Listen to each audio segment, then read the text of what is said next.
In the beginning, when the void roared and the waters raged without form, the voice of the Eternal thundered across the deep. Let the great Tanninim rise.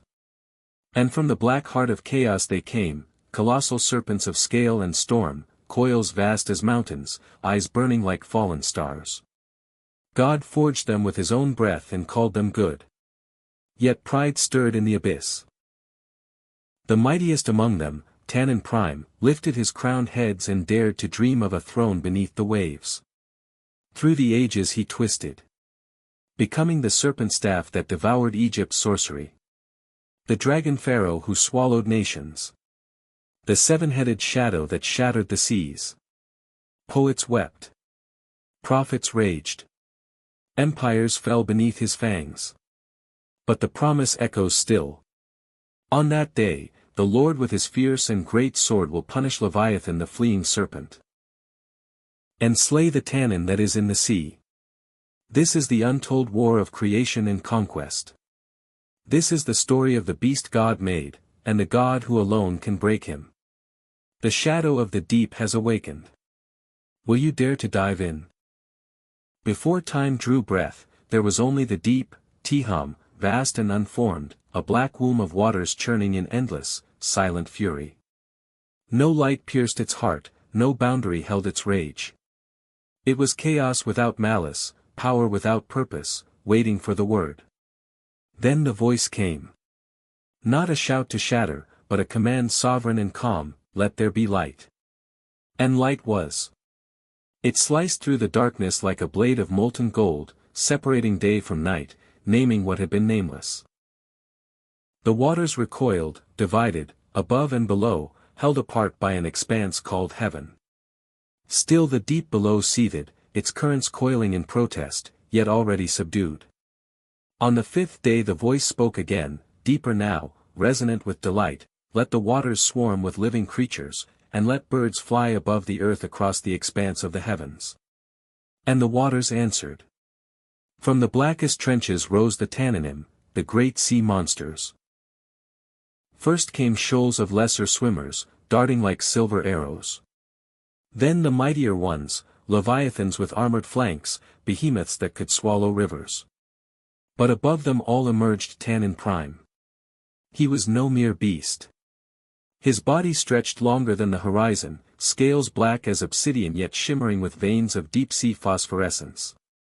7 crowned heads lifted from the foam, each crowned with jagged horns that caught the newborn light. His eyes burned like twin furnaces, ancient and unblinking, gazing upward toward the firmament as though measuring its height against his own reach. Coils vast as mountain ranges twisted through the currents, stirring whirlpools that could drown islands yet unborn. When he exhaled, bubbles rose like prayers unspoken, and the waters trembled in reverence. God saw the Tanninim. He saw Tannin Prime gliding through the deep, power incarnate yet obedient to the boundary of his element. And God called them good. The Creator did not fear them. He had not wrestled them into being, he had summoned them. They were his handiwork, not rivals. The Tanninim cruised the newborn seas in harmony, circling schools of fish, breaching in arcs that sprayed rainbows across the fresh sky, their roars echoing like distant thunder. Tannin Prime swam at the fore, his heads weaving in slow, regal patterns, tasting the salt of creation, feeling the pulse of waters now ordered. Yet in the quiet between one breath and the next, something stirred within the great serpent. Not rebellion, not yet. Only wonder edged with hunger. He watched as dry land rose on the third day, continents shouldering out of the waves like sleeping giants awakened. Rivers carved their paths, bound by shores he could not cross. Birds claimed the air, beasts would soon tread the earth. And man, fragile, upright, crowned with dominion, was given charge over every creeping thing, every fish, every bird. Tannin Prime lifted his foremost head higher, nostrils flaring. The sea was his realm, boundless below the firmament. But the voice had spoken limits even here, be fruitful and multiply, and fill the waters. No command to rule beyond them. No throne promised in the heights. A subtle coil tightened along his length. Pride, small as a pearl in an oyster, began to form. The deep remained silent. The Tanninim continued their dance. Light poured across the waters, and all was very good. For now. Centuries rolled across the earth like waves, and the Tanninim remained in the deep, gliding through ordered seas. Tannin Prime still led them, his coils now bearing the faint scar of time, yet his 7 heads watched the surface world with growing intensity. Man multiplied, built cities, and forgot the voice that had bounded the waters.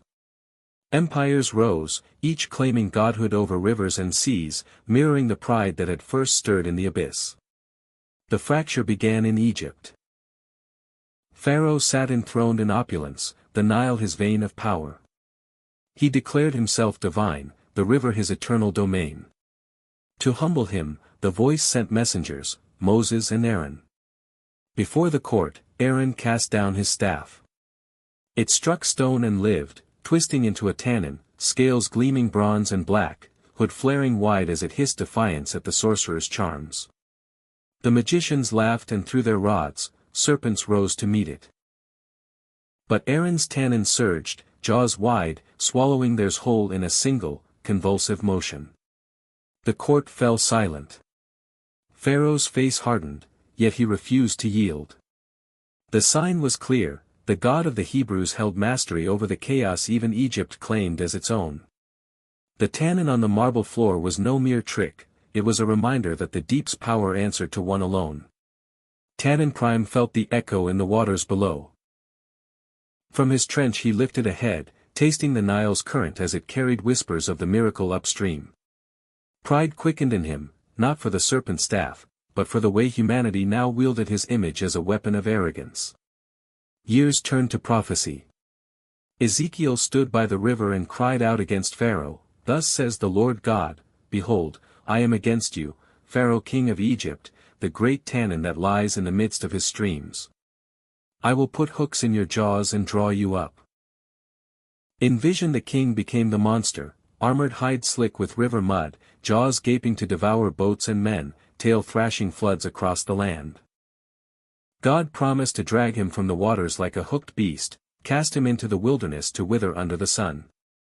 The Nile would run red not with divine blood, but with the ruin of one who played at being tannin. Farther east, Babylon rose. Nebuchadnezzar marched, his armies a devouring flood. Jerusalem fell, the temple burned. The prophet Jeremiah wept, "Nebuchadnezzar the king of Babylon has devoured me, he has crushed me, he has made me an empty vessel, he has swallowed me like a tannin." The empire's shadow stretched over the earth, its king exalted as God-king, his appetite endless. Tannin Prime stirred deeper still, coils tightening around forgotten vents. The chaos he embodied was no longer confined to the sea, men had invited it ashore, clothing tyranny in dragon scales. The fracture widened. Where God had once subdued the Tanninim with a word, now humanity exalted them as emblems of power. Pride in the deep mirrored pride on the throne. The waters grew restless. Storms multiplied. Tannin Prime circled the trenches, his 7 eyes fixed on the surface where empires rose and fell like waves. The promise of order held, but the boundary thinned. Chaos no longer waited in the abyss, it walked among men, wearing crowns. The empires crumbled one by one, yet the shadow lingered. Tannin Prime felt every fall, Egypt's hooked beast dragged ashore, Babylon's devouring maw silenced, the rivers running clear again. But pride in the deep did not die with kings. It coiled tighter, waiting. In the ruins of Jerusalem, a psalmist stood amid broken stones and lifted his voice. "You divided the sea by your might. You broke the heads of the Tanninim on the waters. You crushed the heads of Leviathan. You gave him as food for the creatures of the wilderness." The words pierced the waters like arrows. Tannin Prime stirred in the abyss, 7 heads rising as one. He remembered the 5th day, how God had called him good, how the Tanninim had danced in ordered seas. Now poets sang of shattered skulls and broken heads, as though the Creator had always warred against them. The boundary between creation and chaos had blurred in human memory. Isaiah took up the cry by the dried-up riverbeds. Awake, awake, put on strength, O arm of the Lord. Was it not you who cut Rahab in pieces, who pierced the Tannin? Was it not you who dried up the sea, the waters of the great deep? Who made the depths of the sea a way for the redeemed to pass over? The prophet saw a double vision, the parting of waters at creation, the Red Sea cleft for Israel, and a future highway through chaos itself. Tannin Prime tasted salt on his tongue. Old echoes of the Exodus, when the Tannin staff had bowed to Aaron, when Pharaoh's pride drowned. The promise was not a mere memory, it was prophecy. God would awaken again. Job, afflicted and alone, whispered his own lament into the wind. Am I the sea, or a Tannin, that you set a guard over me? He felt the weight of divine scrutiny, as though he too were a monster to be watched, bound, and broken. Yet in his pain he glimpsed the greater truth. The one who asks the questions is the one who answers them. The empires crumbled one by one, yet the shadow lingered. Tannin Prime felt every fall, Egypt's hooked beast dragged ashore, Babylon's devouring maw silenced, the rivers running clear again. But pride in the deep did not die with kings. It coiled tighter, waiting. In the ruins of Jerusalem, a psalmist stood amid broken stones and lifted his voice. You divided the sea by your might. You broke the heads of the Tanninim on the waters. You crushed the heads of Leviathan. You gave him as food for the creatures of the wilderness. The words pierced the waters like arrows. Tannin Prime stirred in the abyss, 7 heads rising as one. He remembered the 5th day, how God had called him good, how the Tanninim had danced in ordered seas. Now poets sang of shattered skulls and broken heads, as though the Creator had always warred against them. The boundary between creation and chaos had blurred in human memory. Isaiah took up the cry by the dried-up riverbeds. Awake, awake, put on strength, O arm of the Lord. Was it not you who cut Rahab in pieces, who pierced the Tannin? Was it not you who dried up the sea, the waters of the great deep? Who made the depths of the sea a way for the redeemed to pass over? The prophet saw a double vision, the parting of waters at creation, the Red Sea cleft for Israel, and a future highway through chaos itself. Tannin Prime tasted salt on his tongue. Old echoes of the Exodus, when the Tannin staff had bowed to Aaron, when Pharaoh's pride drowned. The promise was not a mere memory, it was prophecy. God would awaken again. Job, afflicted and alone, whispered his own lament into the wind. Am I the sea, or a Tannin, that you set a guard over me? He felt the weight of divine scrutiny, as though he too were a monster to be watched, bound, and broken. Yet in his pain he glimpsed the greater truth. The one who asks the questions is the one who answers them. The day arrived, not with thunder alone, but with the hush before the sword falls. The seas heaved one last time. Tannin Prime rose in full wrath, 7 crowned heads breaking the surface, foam boiling around obsidian scales, eyes blazing defiance across storm-torn horizons. Coils vast as continents thrashed, summoning waves that swallowed shores and drowned the cries of nations. Pride, once a pearl, had grown into a raging heart. The Tannin that was in the sea would not yield without battle. Then the fierce and great and strong sword appeared, not forged in fire, but spoken from eternity. The Lord himself wielded it, arm of unapproachable light descending through torn skies. No words of war, only the promise fulfilled, on that day, he will slay the Tannin that is in the sea. The blade struck true. First one head shattered, then another, crown splintering like brittle coral, ichor black as night spilling into the waves. Tannin Prime roared, a sound that cracked reefs and echoed through forgotten trenches. His coils writhed in fury, whipping tempests that could unmake worlds. Yet each stroke was precise, sovereign.